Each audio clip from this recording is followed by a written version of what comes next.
What's going on, Steeler Nation? It is the bye week, man. And like I said, I think it came at a really good time, the perfect time for that matter. We're literally at the halfway point of the season. The Steelers are 6-2. And regardless of what happens in the AFC North today, the Steelers are going to remain in first place for at least another week.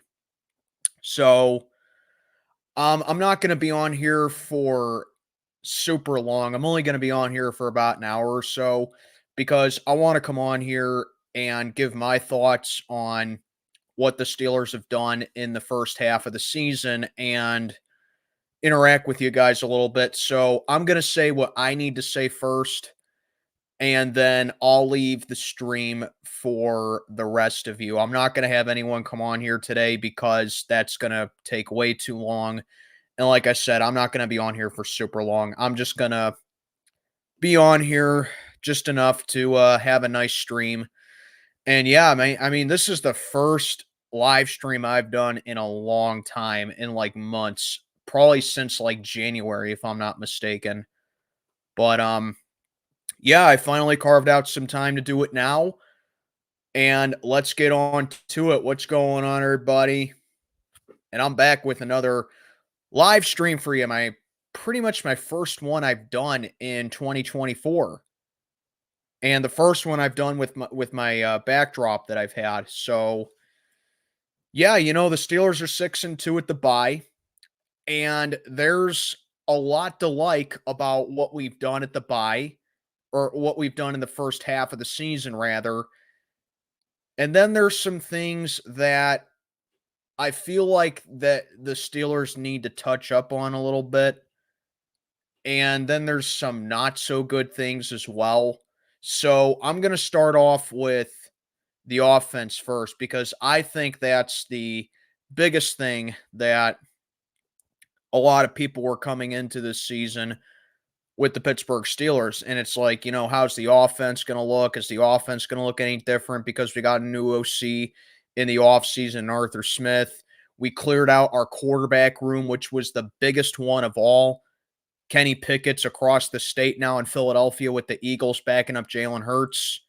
And of course, we finally dumped the trash can in Mitch Trubisky, which we should never have got him in the first place. But you replace that with Justin Fields and Russell Wilson, respectively. And to their credit, I think both guys have done exceptionally well when their number was called up, because I think everybody in this fan base, myself included, knew that when the season began, or when week one was coming, we knew that Russell Wilson was going to be QB1 for this season.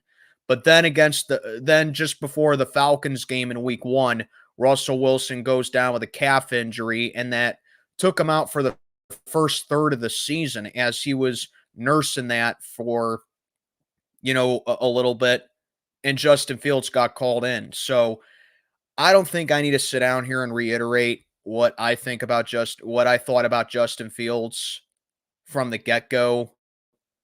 I wasn't a huge fan of him. I wasn't completely on board with it. But when Justin Fields came out there, all things considered, I think he did very well. You're looking at two quarterbacks that I feel like provide two different ways that this offense can work. And when you get it with Justin Fields, you get a guy who has dynamic ability in the pocket. He's a great runner. He can extend plays. And he's just so elusive with his footwork in that pocket. But I feel like, and you also saw a guy that he wasn't going to light up the stat sheet when it came to passing. And it wasn't, he wasn't going to, light the world on fire with passing yards. But, you saw him take risks down the field. You saw him take shots down the field and all that.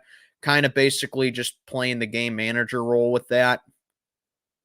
But the more I looked at it and the more that I reviewed it in the past couple weeks, I feel like there were some some certain things that were off when it came to Justin Fields' passing ability because he stepped down. His awareness was just really off lately. And maybe it was his just response to knowing that Russell Wilson was healthy to go at that point. I'm talking about the Vegas game in particular from a couple weeks ago. So maybe it was just his reaction that, oh, Russell Wilson's healthy now, and Tomlin can put him in at any moment, and right there I'm back to being the backup. It kind of messed with his head mentally a little bit. But by no means was Justin Fields bad. I think that he did very well considering what he is for this team right now. He's the backup quarterback. So I can't complain about Justin Fields at all. He had the one mistake against, I believe it was the Chargers, if I'm not mistaken, where he forced a pass in a double coverage and it was intercepted. But that's really the only bad thing I got to say about Justin Fields so far. I like him as a backup. I think he's a really serviceable backup. It makes me confident that if, God forbid, if anything were to happen to Russell Wilson, at least we have a competent backup quarterback on the sidelines as well who has playing experience, and he does have production to go along with it as well. So then we talk about Russell Wilson. Russell Wilson got his first start a few weeks ago against the Jets on that Sunday night game. And Russell Wilson, I thought, played very well for his first game back. I thought he played very well. He put up some really solid numbers. And I think he really opened up the offense to its new potential and to what this offense has the capability of being. Definitely opened up. You see him spreading the ball around. You see him taking deeper shots down the field. You see him connecting with targets. You see him. The thing I like most about Russell Wilson, other than his deep ball ability and him being able to extend plays longer, is that he's so selfless with the football. Like on last Monday night against the Giants, Russell Wilson completed passes to 8 different players on this team. I mean, that just shows how selfless he is with the ball. He's spreading it around. I mean, sure, he has his favorite guys in George Pickens, which I still can't get over that beautiful fastball line drive strike that he threw to George Pickens. I think it was in the fourth quarter. Man, that was such a great throw. But yeah, Russell Wilson definitely opens up the offense more, and I think he provides a more balanced attack on this offense, whereas we see guys like, thank God, Najee Harris is really starting to play well. You see that when Najee's having 107 yards on average over the last 3 weeks. And you see it when Najee's cutbacks are starting to look better. His footwork is starting to get better. He's starting to find more holes and open lanes. He's not dancing around as much as he used to. I think that this offense has a very good identity when it comes to Russell Wilson being in the pocket. They have a really big killer instinct on offense. They're very aggressive offensively now. They're getting some big chunk plays. They're getting splash plays. They're getting explosive plays. The time of possession was good all season, but I think it's better now with Russell Wilson because we're able to sustain drives longer than like 2 minutes or so. We never got that with Kenny Pickett. The yak ability is just incredible as well. I mean, how many times have you seen guys like George Pickens or Darnell Washington or Pat Freiermuth? How many times have you seen yak plays from them? And of course, we're scoring points as well. Going into that Giants game, man, 30 plus on the board in back-to-back weeks and dominant wins in back-to-back weeks. When's the last time you could say that about the Steelers? But aside from that, the offense does have its flaws. It's not perfect. I'm not going to sit down here and pretend like the offense is perfect because it's not, even though I absolutely love that we're scoring 31 points a game over the last 3 weeks. The offense ain't perfect. They got to finish drives. I think that's the biggest thing that's holding this offense back is that they really don't have that ability to finish up drives. And you saw that was very prevalent in that Giants game on Monday night, where Broderick Jones, biggest disappointment on this team by far, Broderick Jones, face mask, nullifies a touchdown pass to Pickens.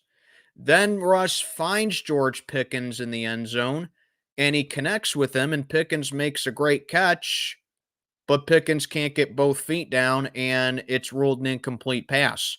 I mean, give the guy the damn touchdown, man. That's all I got to say about that, but I also see why that I also see why that it was not ruled a touchdown. You got to get both feet down right there.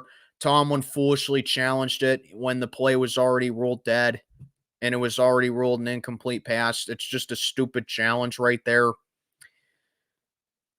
So definitely Monday night, I thought the Steelers left at least 14 points off the board. They probably could have gotten another touchdown if I'm really being honest with you. But 14 points for sure right there. I mean, if there's one thing that I want to see this offense do in the second half, it's definitely be able to finish up these drives, you know? So there's something right there. But all in all, I can't complain too much about the offense. I think the offense is really coming to form and it's really starting to peak at the right time. Offensive line, still question marks with that right there. We've been, to be fair, we've been busted up in the O-line a little bit. We've had injuries on the offensive line. And the offensive line, like I mentioned with Broderick Jones, we've committed some pretty dumb penalties as well. Mason McCormick has had his fair share. Dan Moore's had his fair share.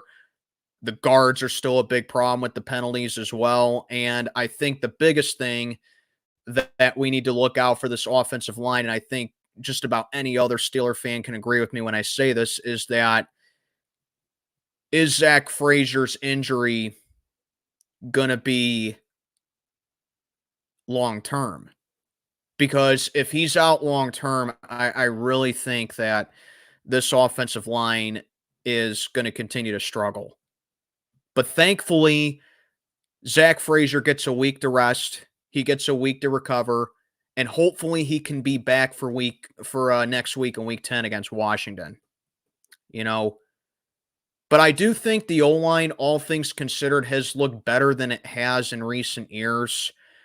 More specifically with the run blocking, I think they're definitely starting to give Najee Harris some more holes. And I think at the same time, Najee is starting to find the holes.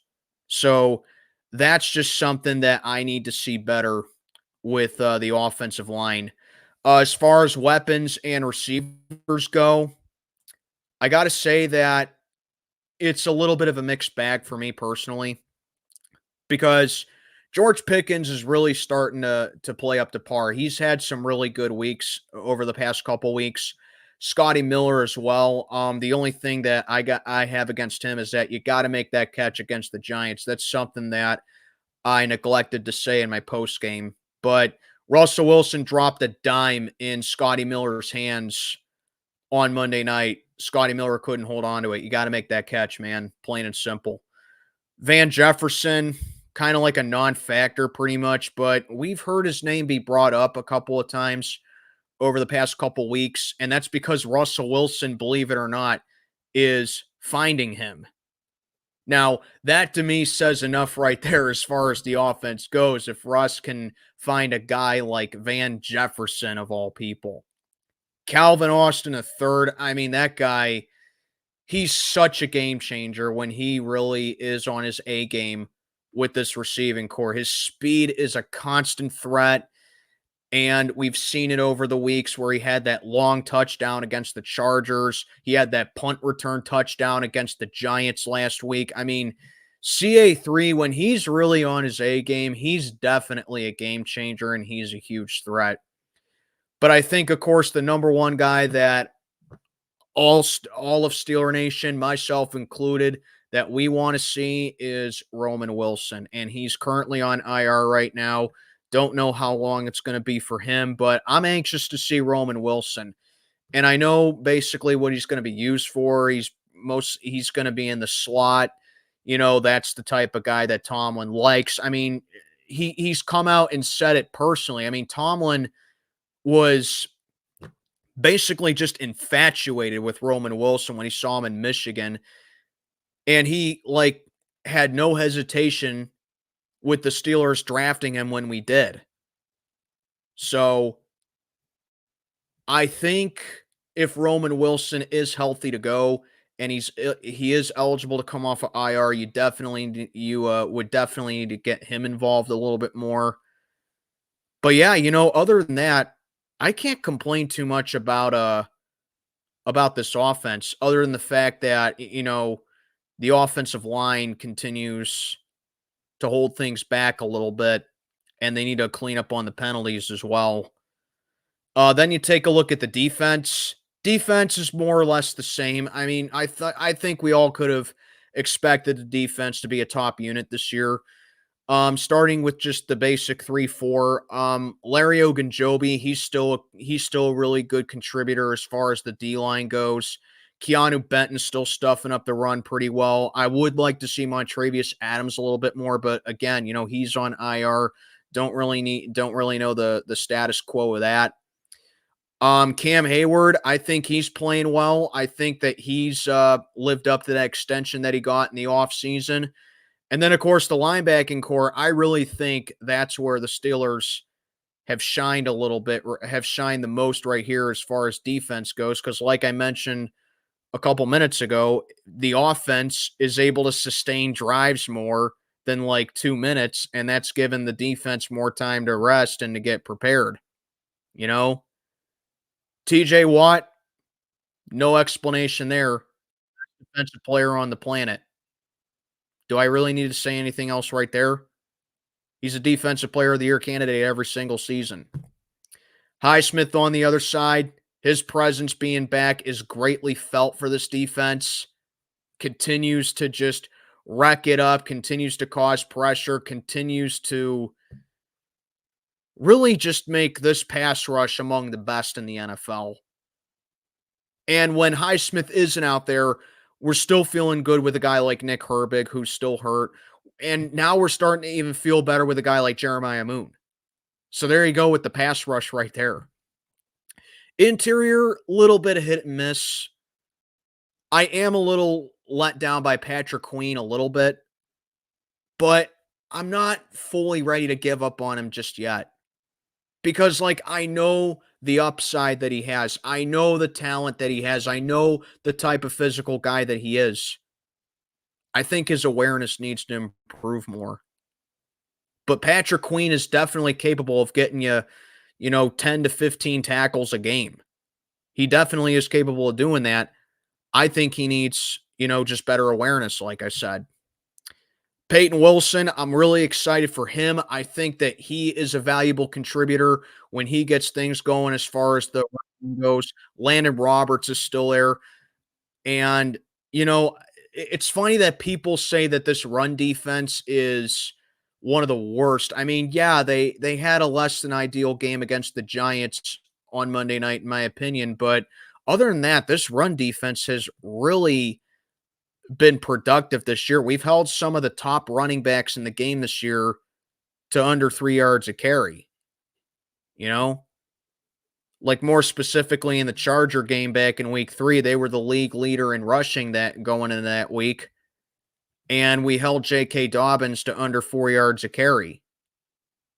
So I think this run defense definitely has the capability of being the best in the league. And, TJ Watt as well, when he's not sacking the quarterback, when he's not causing constant pressure, he's stopping the run just as effectively as well.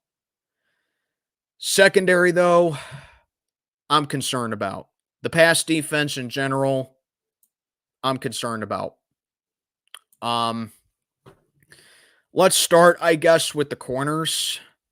So, JPJ, I think, has really elevated his game up to start off, in the first half of the season. And I think that he's really playing up to that first round pedigree like we took him in last year's draft. Dante Jackson, I think, has been a pleasant surprise to this secondary as well. I think Dante Jackson really is being a valuable contributor to the secondary, and I like him being opposite of JPJ. I don't like James Pierce still. I don't like him.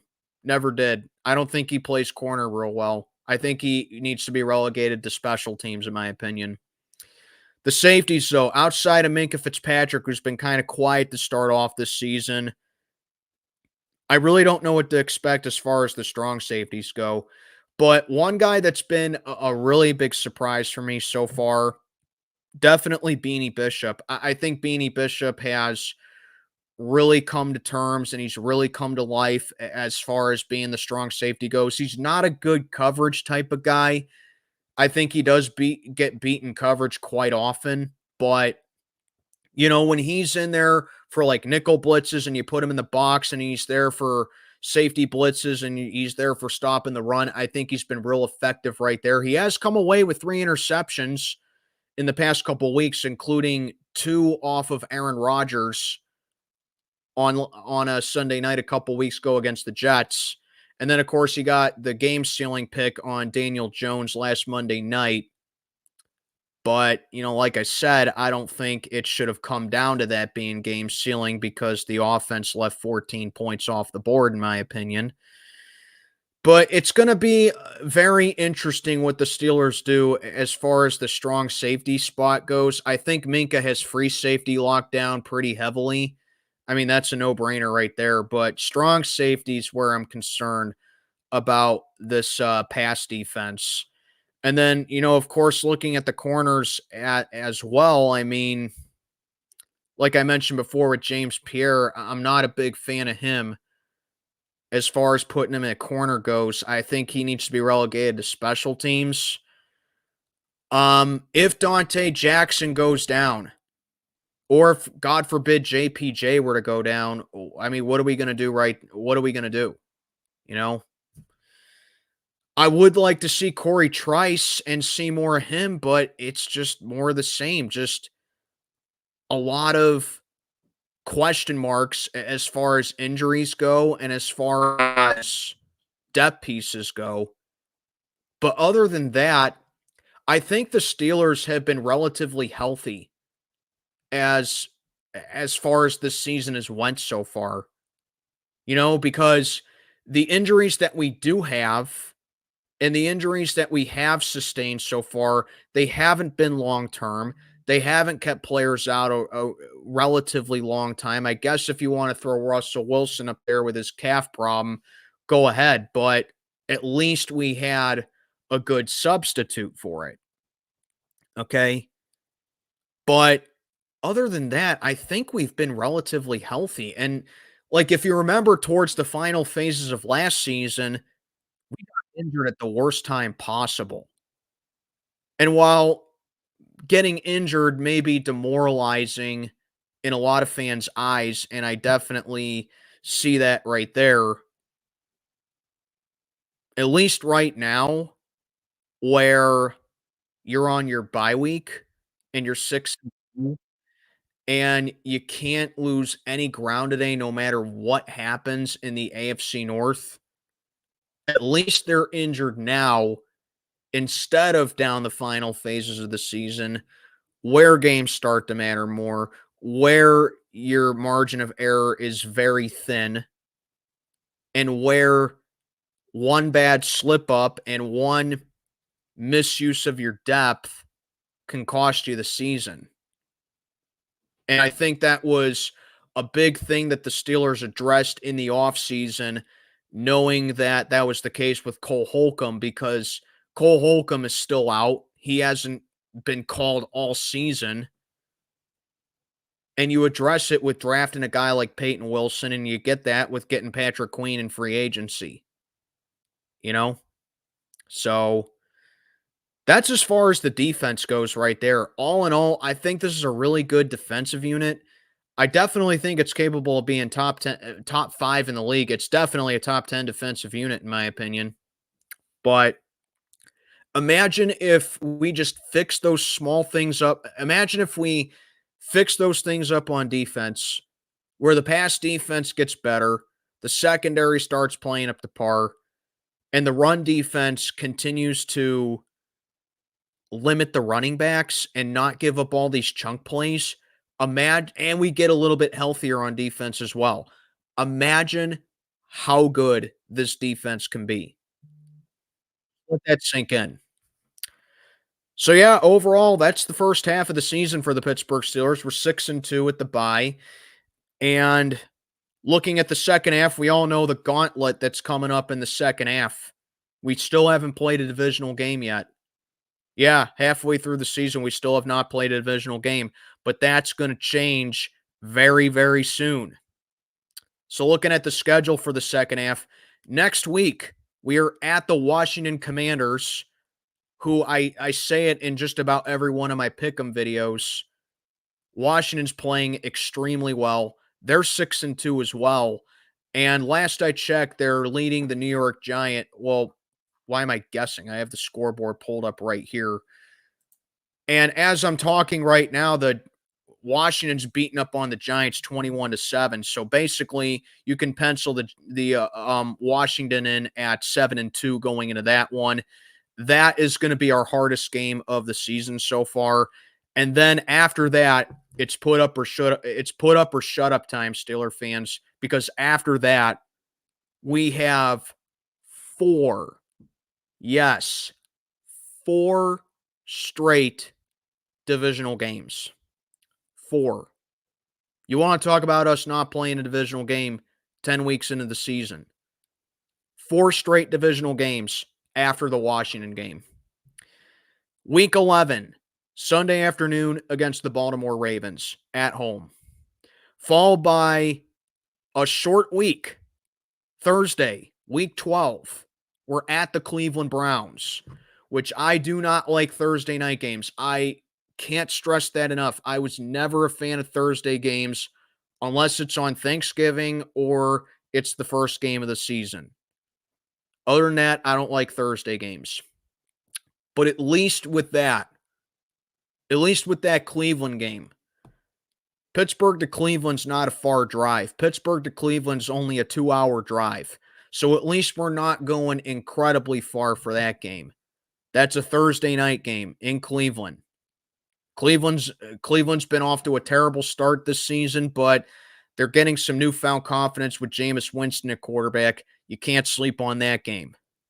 I'd say the Browns are probably the easiest team that we have left, in my opinion, but I'm still not sleeping on them. 10 days later, to start off the month of December, almost a month from today, basically a month from today, we're at the Bengals, 1 o'clock afternoon game in Cincinnati. The Bengals have been terrible to start off this season as well. Inconsistent offense. Defense has been playing real bad. I think the Bengals are a beatable team. But again, it's a divisional game. You can't fully sleep on that.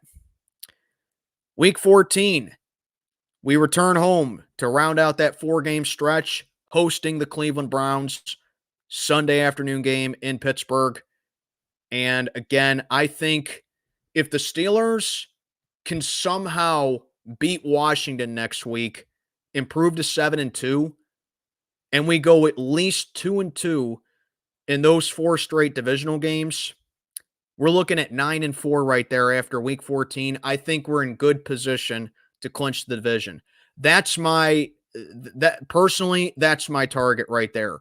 You beat Washington next week to go to 7-2, and then you go a minimum of 2-2 in those 4 straight divisional games. You're sitting at 9-4.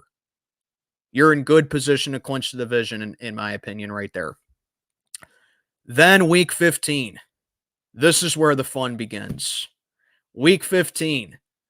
Number 1, we're at the Philadelphia Eagles. We go across the state. We're at the Philadelphia Eagles for a 4:25 Sunday afternoon game in Philly. Do I even have to say it? Philly's our house of horrors. We haven't beaten the Eagles in Philly since 1965. I'm not kidding. Go look it up. The last time the Steelers won in Philly was 1965. For reference, both my parents were toddlers in 1965. The Eagles are playing really good football right now. They're starting to look like the team I thought they'd be at the beginning of the season, but it is week 9 and that's week 15. Obviously, things can change in that time span right there. You're talking about a third of the season away from now. It's going to be a tough game. Realistically, I think we lose that game to go to 9 and to be possibly 9-5.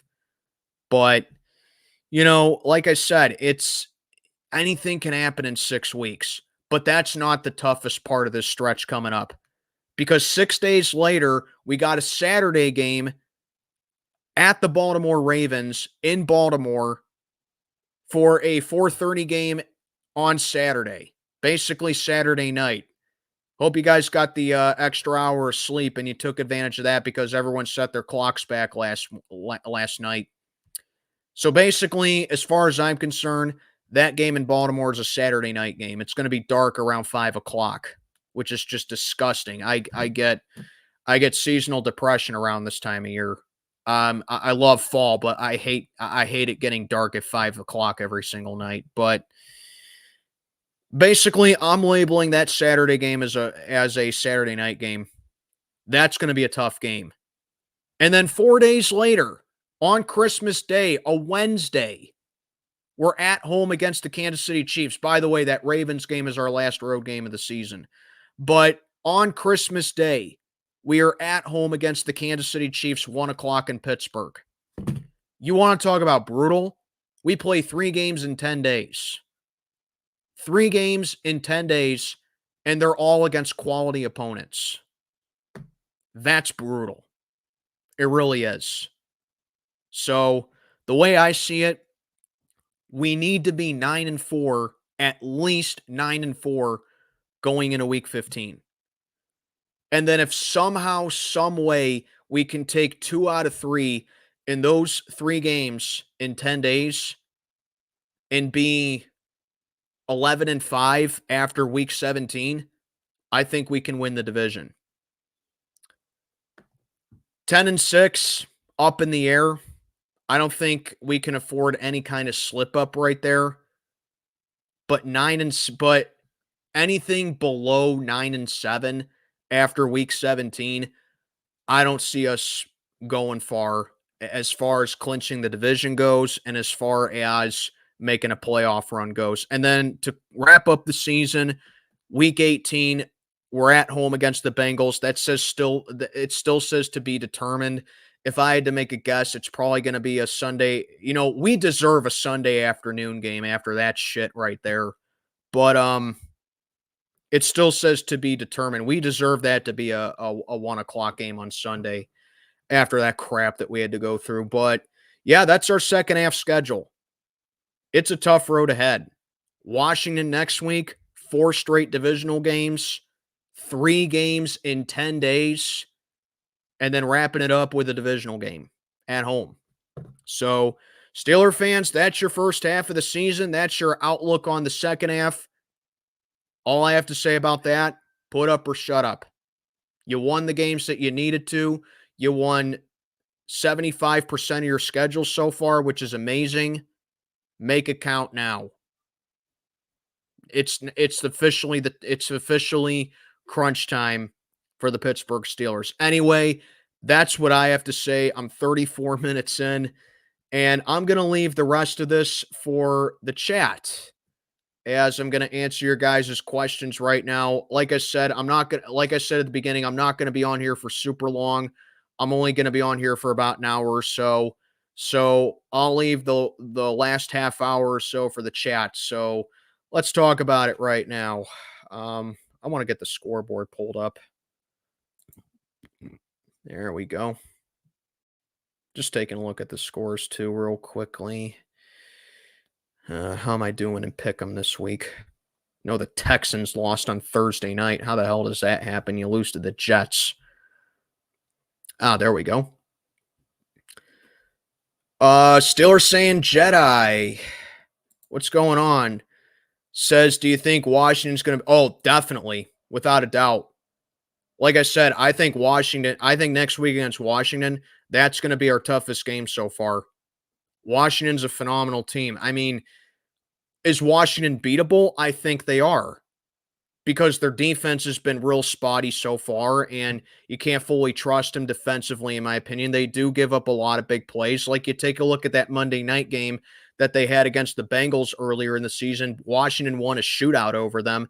Now, if you want to chop that down to Cincinnati's offense playing up to par and playing up to their potential, go right ahead. But I see it as two things can be true at the same time.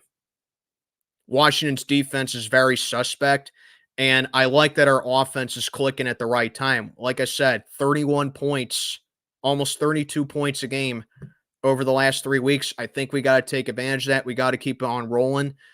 I think, let me put it to you like this, man. If it comes to a shootout, I don't know if we can beat them. I don't like our chances if it comes to a shootout against Washington.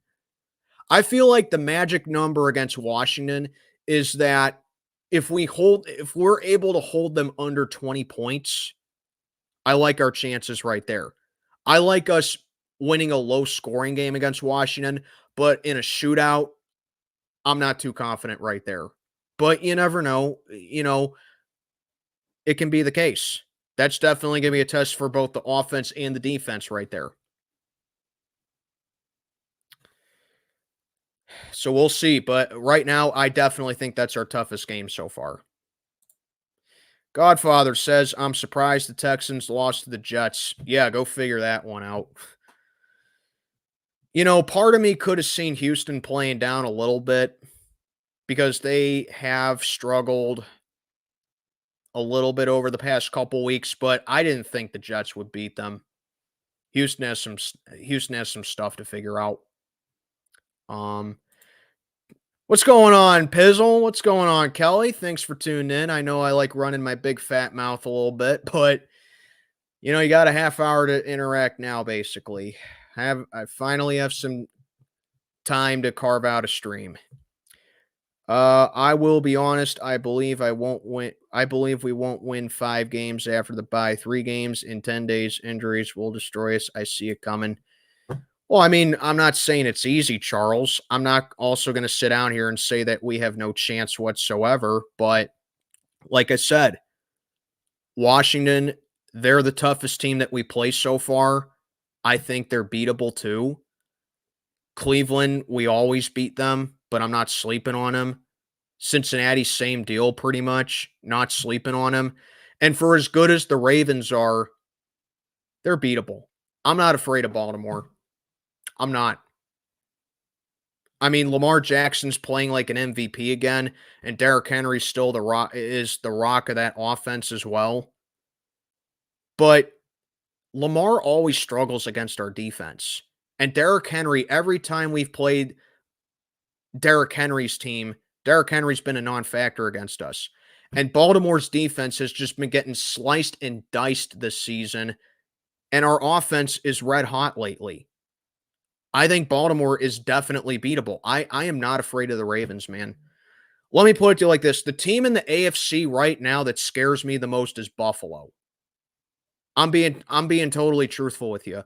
The team in the AFC that scares me the most as of right now are the Bills. If we have to face Buffalo in the playoffs, I don't like our chances right there. Buffalo can go off at any moment. Their offense is red hot. Their defense is starting to play better now. I don't like our chances if we have to play Buffalo in the playoffs. That's the team in the AFC that scares me the most. Kansas City's undefeated. Sure, they're 7-0, but I'm honestly not afraid of Kansas City as much. Patrick Mahomes has really been struggling this season. Kansas City's offense has been very underwhelming. It's Kansas City's defense that's been doing the heavy lifting for him. So I'm really not afraid of Kansas City a whole lot. Like I said, the team in the AFC that scares me the most right now is Buffalo. I would not want to face that team in the playoffs. What's going on, A-Rob? Thanks for tuning in, man. Cleveland's getting crapped on. Yeah, I see that. They're losing to the Chargers. I have the scoreboard. Wow, 20-3 at halftime. Wow, Cleveland sucks. Thank God I picked LA.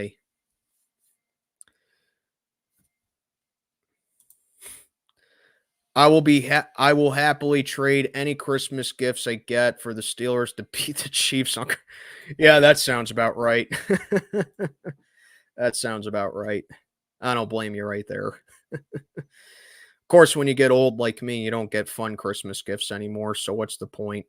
Like when you get old like me, you have more fun giving gifts than you get gifts because like when you get to my age, you start getting boring stuff for Christmas, stuff that you can just buy at the store at any day, like clothes or kitchenware or stuff for your family room, whatever. Christmas is more fun as a kid, in my opinion. Like I said, I mean, I don't have kids yet, but my parents always used to tell me that, well, my mom more specifically, my mom would always tell me that she always enjoys giving gifts to me and my older brother when we were kids. And I never understood that at the same time. I never understood that for the longest time. But now that I'm nearing 30 years old, and when a perfect example of what I'm talking about is months ago when I picked out my engagement ring for my fiance. The first thing that came to my mind was, "Oh my god, she's gonna absolutely love this." And now I understand what that means. Now I understand what my mom meant. Like, I buy someone a gift, I can't wait to see their reaction when they get it, you know? So that's what that is. You'll understand it more when you get my age.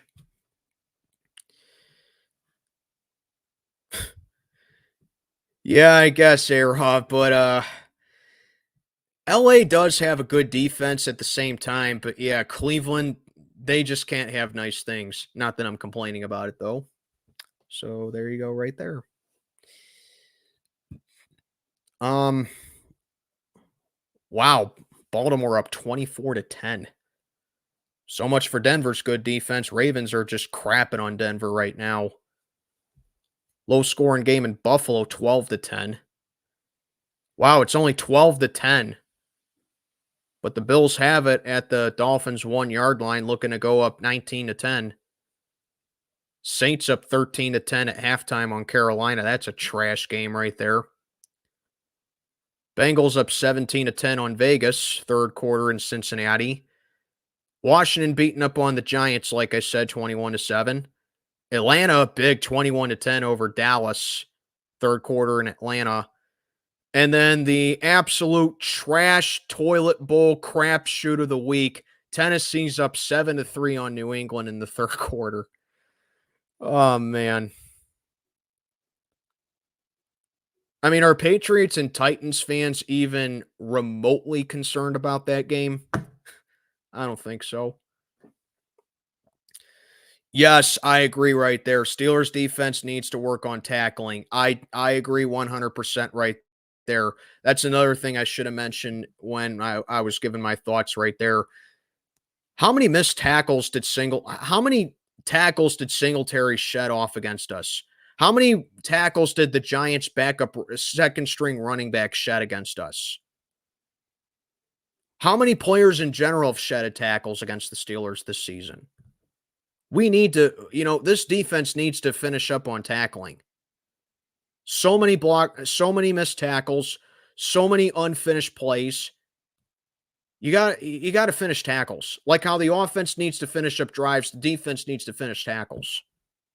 So that's another thing right there. I definitely agree with that right there. All right, A-Rov, have a good one, man. Take care. And we'll see you in a couple weeks. That was a good point. That defense, man.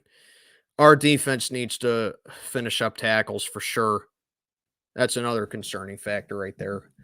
Anyway, I'm going to be on here for about another 15 minutes or so. Do me a favor, guys. Like, comment, subscribe. Follow me on Instagram. Link is down in the box below. Share the stream with all your friends. Share the stream with everybody here. I finally have some time for a stream here. I don't know about next week, though, because I'm actually going to be in Pittsburgh next week. I am headed to PPG Paints Arena next Friday night to see Iron Maiden. How many fans are going to that show right there? You see an Iron Maiden in Pittsburgh in PPG next Friday night? Can't wait for that. So I'm going to be in Pittsburgh for about a day next week. Then I'm heading back home and I'm unwinding. So yeah, I will be in town. I will be in town Friday night catching Iron Maiden at PPG Paints. It's going to be a hell of a show. Can't wait for that.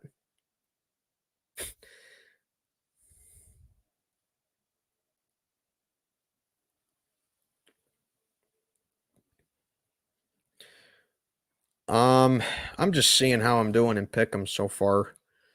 So I'm 0-1 so far. Well,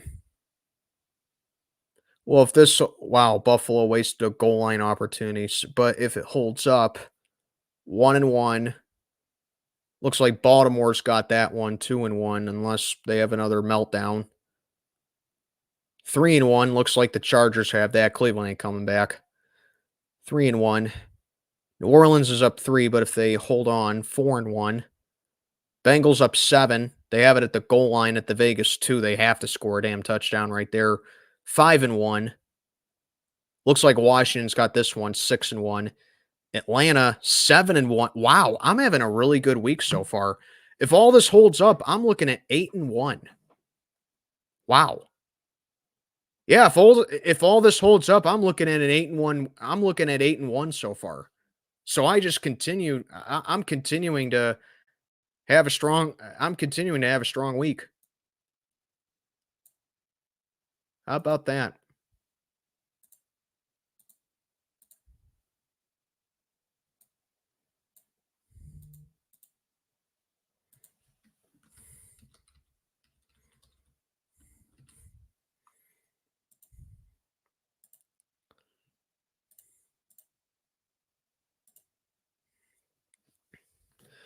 Did I miss anybody in the chat? No, I didn't. I've answered it. I've answered everybody's questions. I have answered everybody's questions. So I still got about 13 minutes or so. Like I said, I'm going to be on here. I'm going to be on here for an hour. I started about 45 minutes ago. So I'm going to go for another 13 minutes here and see where that takes me.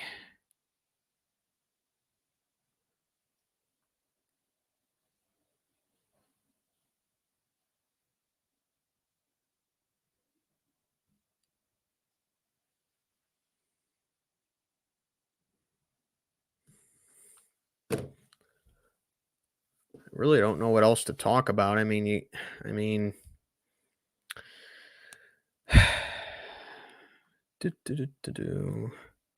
31, yeah, 31-10 now. 31-10. Baltimore's got this one. 31-10. No way Denver's coming back from that. No way. So it looks like the Ravens are going to be 6-3. And they're going to be a half game back of us going into next week. So basically week 10 has become must win for us now. Baltimore will most likely be a half game behind us. So we need to win in week 10 now. We need to beat Washington next week. No way Denver's coming back down 21. They don't have the offense to do that yet. That's why the Broncos needed to step up defensively. They are not coming back down 21. They are not coming back from that.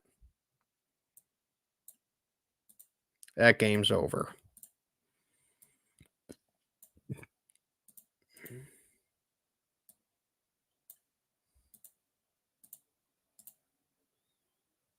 I can't wait to watch Packers Lions.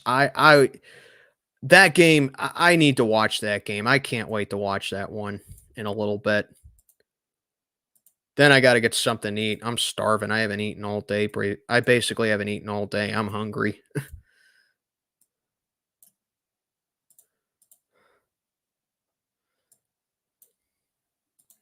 Just update and pick them here. Be on here for another 10 minutes or so. Not penciling in Atlanta yet because they are famous for choking, so I'm going to wait that one out. But yeah, Denver is definitely not coming back. Denver's definitely not coming back. I don't see Cleveland coming back either. I think Washington has it in the bag against the Giants, though. My fiance's in the other room watching Hallmark pretty much.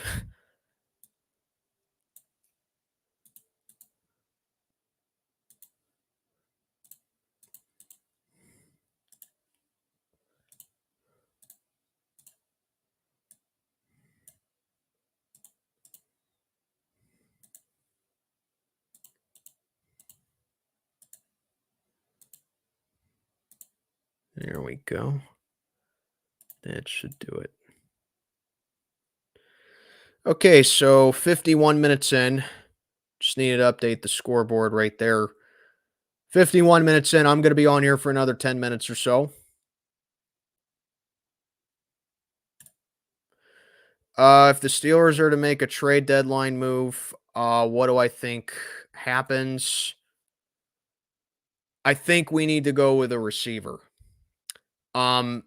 It's headline after headline for the past couple weeks. As good as the offenses go, has been receivers.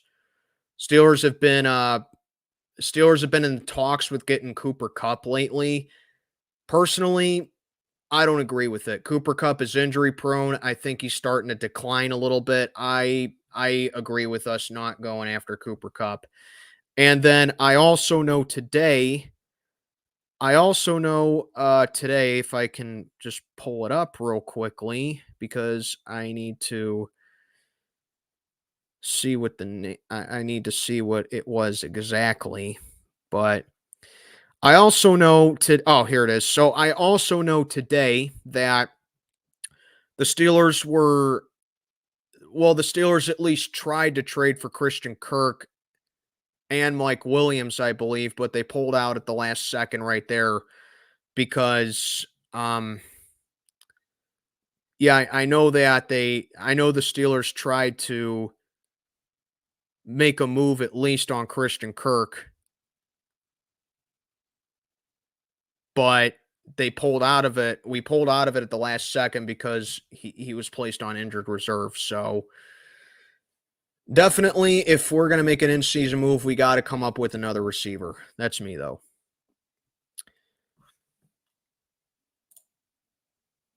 Clock management will catch up to him during the first playoff game. Hey, that's the biggest thing that Tomlin has going against him. His clock management's awful. But if the offense catches fire like they have right now and the defense settles in, they make tackles, they get more timely turnovers, we stop the run better, I think we have a chance. I mean, I don't think we're a Super Bowl team, okay? We're not a Super Bowl team, in my opinion. This is not a Super Bowl team. But if we're to win our first playoff game in 8 seasons, this is the season to do it. I'm saying that right now. Okay, if the Steelers don't at least win one playoff game this season, it's disappointing. Okay? That's where I stand right now. I'm being realistic with my expectations, okay? It's always Super Bowl or bust with me. I always root for my team to win the Super Bowl because if I don't sit down here and root for my team to win the Super Bowl, then what the hell's the point of me watching the team? Makes no sense. That's why I find it just so amusing that these inbred little bastards always come on my channel and say, "Oh, you're being negative. Oh, you complain too much. Oh, you shouldn't root for your team to win." BS. Last I checked, there are 32 teams in the league, and you play to win the Super Bowl. So why shouldn't I root for my team to win the Super Bowl?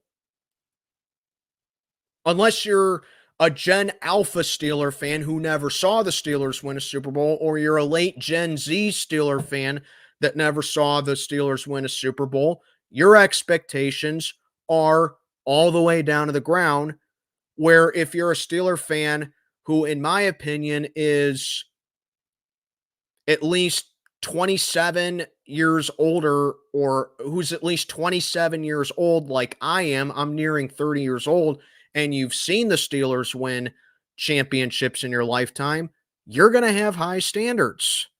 That's all it is. I don't sit down here and be negative. I don't sit down here and nitpick about the team. I sit down here and I call what I see on the TV or in person if I get that opportunity about the team. That's all it is. And if they play like crap, I'm going to say they play like crap. If they play great, I'm going to say they play great. If they had a game, again, if they had a game like Sunday night or last Monday night where we got the win, but there were several key strikes against them that prevented them from achieving more, I'm going to say that as well. That's all there is to it. That's the problem with this generation nowadays. They're too pampered. They're too pampered. They're too coddled. They can't take criticism. That's all it is. That's all it is. Find it so amusing when people say, oh, you're negative. Oh, you're never satisfied with it. You cannot sit down here and look me in the eye with a straight face and say the Steelers didn't waste 14 points in that game against the Giants, and that Tomlin's challenge on that Pickens non-touchdown was not stupid. You cannot look me in the eye and say that those were not the case. You can't. You're either lying to yourself or you didn't watch the game. That's all there is to it. I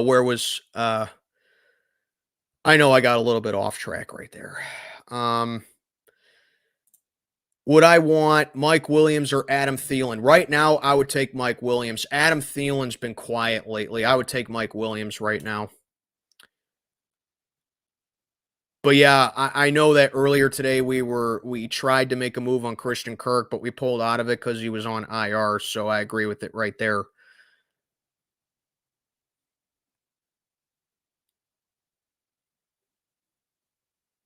Hey, what's going on, Bondi Sports Network?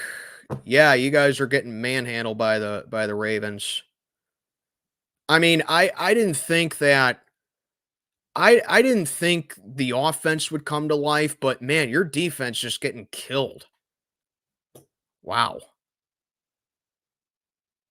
But yeah, like I was saying, yeah, Adam, like I was saying, I mean, if the Steelers don't win it, if we don't at least make the divisional round this season, it's a disappointing season. Okay, because of the momentum we had, the fact that we cleared up the QB room, the fact that we got a new OC, the fact that we went O-line heavy in the draft, the fact that we brought in new names in free agency, all that just to not win a playoff game again, that's inexcusable to me. If we don't at least make the divisional, it's disappointing. I mean, I wouldn't. I mean, if we don't win the Super Bowl, I can't say that it's a successful season if we don't win the Super Bowl, because that's the goal after all, to win the Super Bowl, right? So I can't call it a successful season, but I'll say it was a step in the right direction. Okay? That's what I'll call it. Not a successful season, but a step in the right direction. And it seems like I say this at least once a year with the team. Okay? If you are a fan of a franchise like New England, like Green Bay, San Francisco, Dallas, the Giants, Denver, if you're a fan of a franchise that has won multiple championships and you've seen them as well, your expectations go up a notch. Okay? So you want that feeling again more than anything else. I'll even throw Washington up there. They've won 3 Super Bowls, but you get the point. Whereas, like, if you're a fan of a team like Cleveland or Cincinnati or Jacksonville or Detroit or Minnesota, whoever, Buffalo, whoever, where They've never won a Super Bowl, and you've seen little to no success from them. And you're like, oh yeah, we made the AFC Championship game. We had a good season. Oh, we made the playoffs for the first time in a long time. We had a good season. We won a playoff. We won the wild card game. We won 10 games. Oh, it was a good season for us. It's all about perception at the end of the day. I've seen the Pittsburgh Steelers win 2 Super Bowls and go to 3 of them. So of course, every year I'm going to sit my behind down here and root for my team to win the Super Bowl. That's all there is to it. You're never going to not convince me to do that.